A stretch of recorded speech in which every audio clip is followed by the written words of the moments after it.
చిలకమ్మ అమ్మ కొట్టిందా తోటకెళ్ళావా పండు తెచ్చావా గుడ్లు పెట్టావా గుటుక్కుమన్నావా గుడ్లు పెట్టావా గుటుక్కుమన్నావా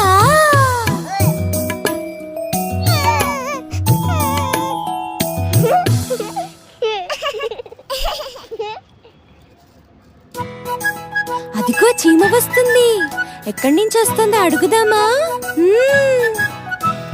చిట్టి చీమ ఎక్కడికెళ్ళావు?